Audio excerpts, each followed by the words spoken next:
In this video, I am going to break down a 12-step actionable guide of all the things that I would do differently if I could rewind time and go back to being somewhere between 18 and 20 years old, just being young again and starting all over. I am now 38 years old. I have no idea where the time has gone the last 20 years. I'm married, I've got kids, I've got multiple businesses that are systematized and pretty much running independent of me now. I spend a lot of my time on YouTube, hanging out with the family, taking walks, exercising, doing more of the things that I want to be doing in life at this point. But I remember back to a time when I was younger, in high school and college, 18, 20 years old-ish. Everybody around me was finding their career and their thing that they wanted to do in life. And I felt completely lost. I just felt like a fish out of water. I felt totally different than everybody else. And my mind thought differently than everybody else. And I remember really struggling just trying to find a successful career path that felt intuitive, that felt authentic to who I was. And I wish back then that there was a video like the one that I'm going to create right now that will essentially just give you some blunt, raw advice on what I would do differently if I was young again, things that I would do differently that would have actually set me up on a better career path and a better life path earlier on if I had just done things a little bit differently. There's a lot of stupid things that society tells you that you need to do when you're young. This video is really going to question some of those things and tell you just to flat out go in a completely different direction than what most people are telling you should probably be doing right now. So let's go ahead and jump right into it. Also, if you're new to the channel, my name is Adam Zwingler, and this channel is typically dedicated to helping people start a business in the skilled trades, scale it to $10 million in annual revenue over the course of a decade. This video is deviating a little bit from that because I think it's valuable to take some time every once in a while to help young people get themselves on track and going in the right direction. So if any of this seems of interest to you, consider liking and subscribing. I am a very creative and visual person. If you can't tell by some of the other videos that I have, I like to have simple diagrams and charts that help me conceptualize the concepts that I'm trying to understand and learn. So in this video, we are going to lay out a chart. It's a 13-year chart. Basically track the things that I would do differently in my own life if I had been able to start young and had 13 years ahead of me, what I would do differently in those 13 years. So let's go ahead and start to lay out that chart and move into the first actionable pieces of advice. Okay, so number one, abandon college and university. College and university are not your friend. Education is free to everybody now. You can get on the internet and you can get an education that is truly better than the education that you will get in Harvard for free. Now, with that being said, there are still a select few majors that you absolutely need to have a degree for if you're going into the medical field. There's just certain things that you might need a degree for. But in general, most things can be learned for free on the internet nowadays, and you can be successful learning from people that are actually probably more equipped and more capable of teaching you than the college professors in universities. Number two, stay out of debt. What I'm seeing, what I know from looking back on my earlier life is I just wish I had stayed out of debt. You know, college is a way to acquire a lot of debt early on in life, and that truly works against you as you go into the rest of your life. So just stay out of debt. You're too young to be taking on debt. You don't even know what you're supposed to be doing in life. So stay out of debt. Number three, nobody told me this, but think in decades, okay? Here's what's interesting about thinking in decades. If you start working at 20, you can spend all of your 20s doing something really interesting with your life. And then you can spend all your 30s doing something totally different. And then you can spend all of your 40s doing something different. Here's what's awesome about thinking in decades. A decade is a long amount of time, and you can do incredible amounts of things. You can work on really big projects. You can pursue really cool careers over the course of a decade, and it gives you a long enough runway to create all kinds of momentum in anything you want to do. And I wish somebody had told me early on that you do not need to go to college and set yourself up to build this lifelong career in one thing.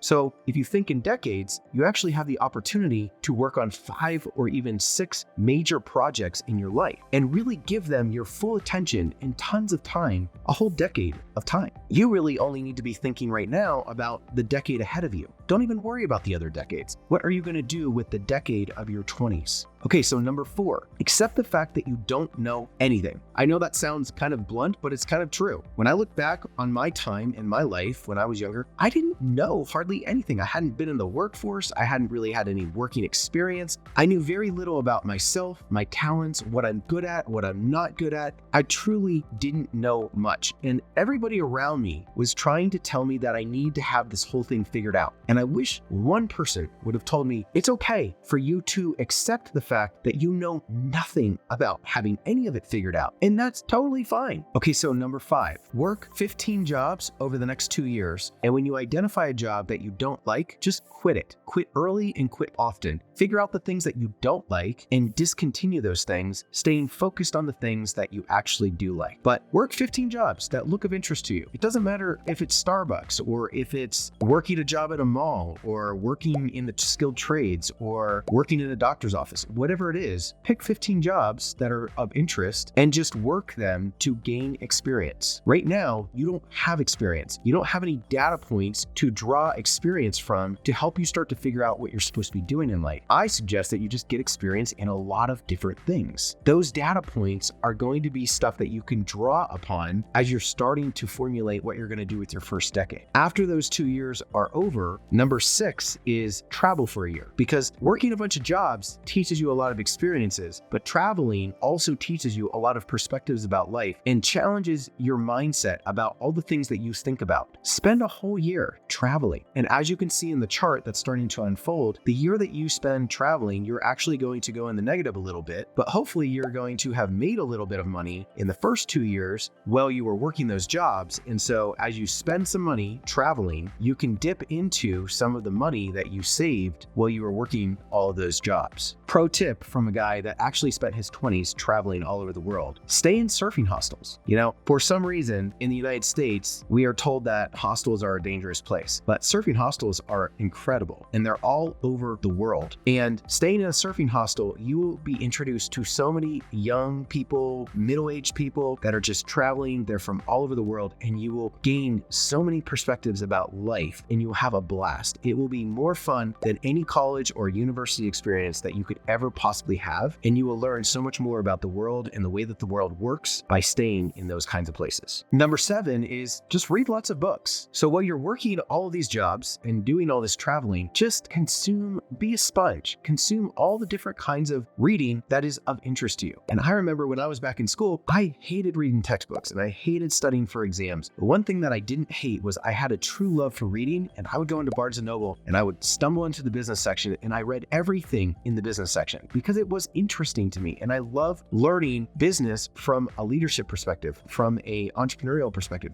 That's where all of my most interesting learning was happening. It was not really in college, it was in Barnes & Noble. So go devour all of the reading material that you possibly can that is of interest to you, and spend those 3 years really just absorbing all of the stuff that is interesting to you. Just read it all up. Number 8 is more just a side note, but don't put a lot of emphasis on what your parents and teachers and guidance counselors are telling you to do. I know when I was younger, I was listening to them and they were actually confusing me, and they really didn't know what I was supposed to be doing in life. And they didn't realize that I hadn't really had enough experience in life to start to figure out the things that I really cared about, the things that I really wanted to do with my life. I just simply hadn't lived long enough to know, but they probably don't know what's best for you. So I would just lower the value of the things that they're telling you. They're probably going to be shocked and concerned when they see you working all these dead-end jobs, and doing all this traveling. But what they don't realize is that you are gaining a lot of life experience that a lot of other younger people don't have. And that is going to ultimately set you up to start to figure out what you're going to do with your first decade of life. Your first decade that you truly want to invest into something big and significant that matters to you. Okay, so number 9 is build something for a decade. Whether you're going to build a career, whether you're going to build a business, decide on something. And it doesn't need to be perfectly figured out. In fact, it's probably going to change quite a bit over that decade. But decide on something. You've had 3 years to kind of work a bunch of jobs, do a bunch of traveling. You probably are not happy yet. You won't truly be happy until you chart a course and apply yourself to something. Okay, so number 10 also goes along with number 9, which is learn to develop discipline, repetition, and consistency in the hard work that you're going to do. So when you apply yourself to something over the course of a decade, through the good times and the bad times, the moments when you want to quit, the moments when you want to give up, learning how to be repetitive and discipline yourself and consistent and show up on the days when you don't want to show up and do the things that you don't want to do from time to time. These are character traits that are really crucial for building you into the person with the good, strong character that is needed for the rest of the successful things that you're going to go on and do later in your life. There's a really good book called Outliers by Malcolm Gladwell. I would highly recommend that you actually read this book while you're trying to figure out what you're going to invest the first decade of your life into. Outliers is a book that basically examines people that make it big in something that they decide that they're going to do. And there's a chapter in there that talks about how in order to be an outlier, in order to make it big and do something truly significant in an industry or in something that you want to do, the people that actually become outliers are the ones that spend at least 10,000 hours working on their craft. Whether it's something in sports or something in business, whatever it is that they want to do in life, what you're going to find with people that have been mega successful is that behind the success is 10,000 hours of dedicated time of working consistently and repetitively on their craft. Developing this repetition and this consistency is building those 10,000 hours into whatever it is that you're trying to do. He's an incredibly talented author. He's one of those kinds of authors where you sit down to read, and before you know it, you've read 20 pages and you're like, how did I even read 20 pages? If you're interested in getting the book, I will leave a link down in the description below. Number 11, choose profits over passion in that first decade. Just hear me out. I know you're young, you're idealistic, you want to find something purpose-driven, you want to find something passion-driven. I was the exact same way, and I wish somebody had told me, just pick an industry and pick something that you can build for a decade that you're going to make really good money and save that money and invest that money in a way so that you can spend later decades working on anything passion-driven or anything purpose-driven that you want to and not have any of the stress of wondering whether you can do that financially. And number 12 is prioritize learning skills. In that decade where you're building that first thing, you need to prioritize learning skills. Skills are what actually make you money. And the more skills you learn, and as you level up the amount of skills that you have, you become more and more valuable to the marketplace, and society will pay you more and more money. So in that first 10 years, you need to be learning a wide and deep-ended skill set. And those skills can be taken into future decades as you pursue other things that you want to pursue in life. Also, consider coming over to Build Up University if you're interested in building something in the skilled trades. Right now, the skilled trades have a shortage of labor. There is not enough people building organizations or doing any of the work in the skilled trades, and there's a lot of money to be made in the skilled trades. So if you want to spend your first decade in the skilled trades, consider coming over to Build Up University. We have a lot of resources over there to help equip you to start a business in the skilled trades, scale it to $10 million in annual revenue over the course of a decade. And if you want to start there, I would highly recommend checking out that resource to get started. All right, guys, hopefully this has given you some sort of ideas or direction to help you get started and help you start to figure out what you need to be doing. The key thing here is you just need to get going. You just need to start doing things. You need to start doing a bunch of different jobs. You need to start reading a bunch of stuff. You need to start traveling. You need to get yourself out there, and you're not going to stop feeling lost until you actually put yourself out there and start to pursue some things that you think you might be interested in and gather that data and then start making decisions from there. I wish you the best, and on to the next.